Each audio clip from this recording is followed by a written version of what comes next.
Hi, இன்னைக்கு என்ன வீடியோன்னு பார்த்தீங்கன்னா சிக்கன் கோலா உருண்டை தான் இப்போ நம்ம செய்ய போகிறோம். வாங்க எப்படி செய்யலாம்னு சொல்லிட்டு பார்க்கலாம்.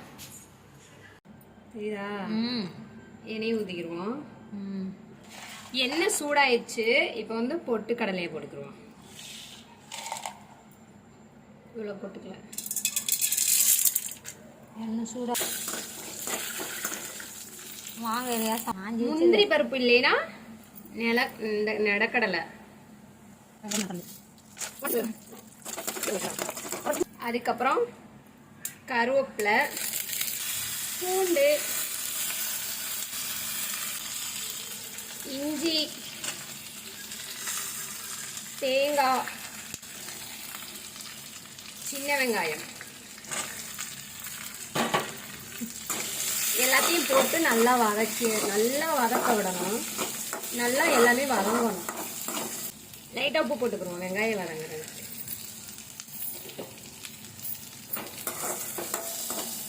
கோலா உருண்டைக்கு 1/2 கிலோ கறி எடுத்துருக்கோம். இது வந்துட்டு மேலே உள்ள தோல் தான், சதை. அதை மட்டும் தான் நல்லா இந்த மாதிரி நல்லா கட் பண்ணி, கடையிலே கேட்டிங்கன்னா இந்த மாதிரி நல்லா கட் பண்ணியே கொடுப்பாங்க. உதிரி உதிரியாக இருக்கணும், அப்போ தான் சீக்கிரமே வந்து வேகும். இந்த மாதிரி நல்லா கட் பண்ணி நல்லா வாஷ் பண்ணி எடுத்து வச்சுருக்கேன். கடையில் இப்படி கொடுப்பாங்க. ஆமாம், இந்த மாதிரியே நம்ம வந்துட்டு கோலா உருண்டை செய்யணும்னு சொல்லி கேட்டாலே அவங்க இந்த மாதிரியே கட் பண்ணி கொடுத்துருவாங்க. கிராம்பு வந்து ஒரு 4 கிராம்பு போட்டுக்கிடுவோம். அதுக்கப்புறம் பச்சை மிளகாயே கட் பண்ணி போட்டுக்கிடுவோம்.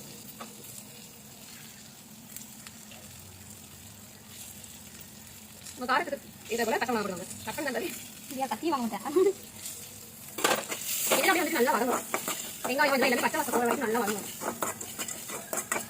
இதோட போட்டு நல்லா வேக விடும். இப்போ நான் சிக்கன்ல தான் செய்யறேன், மட்டன்லயும் இது செய்யலாம். சூப்பரா இருக்கும். சிந்திர ஒரு பாவம்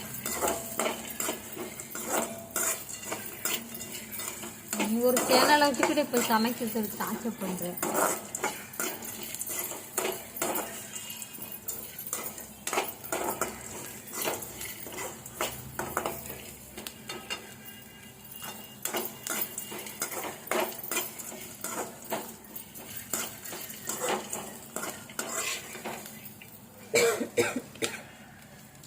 இந்த அளவுக்கு நல்லா வதங்கிடுச்சு.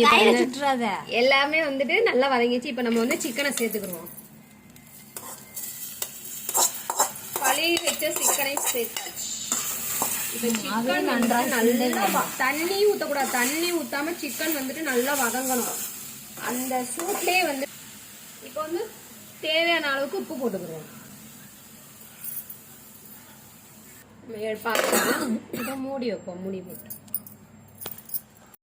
சிக்கனை வந்துட்டு நல்லா சிக்கனை போட்டு நல்லா வேக வச்சாச்சு. இப்போ 5 நிமிஷம் நல்லா வேகட்டும். தண்ணி ஊற்றக்கூடாது. ஃபுல்லாக அந்த எண்ணெயிலே நல்லா வேகணும். அது வேக வேக அதுலேருந்து தண்ணி ஃபுல்லாக ஆல்ரெடி அதுலேயே தண்ணி வரும். அதனால் நம்ம தண்ணி ஊற்றாமல் நல்லா வேக விட்டு இப்போ வேக வச்சாச்சு. ஒரு 5 நிமிஷத்துக்கு அப்புறம் நம்ம ஓப்பன் பண்ணி பார்ப்போம். நல்லா வெந்துச்சு. நல்லா ஆறட்டும். ஃபுல்லாக நல்லா ஆறுனதுக்கப்புறம் மிக்ஸியில் போட்டு அரைச்சிடும்.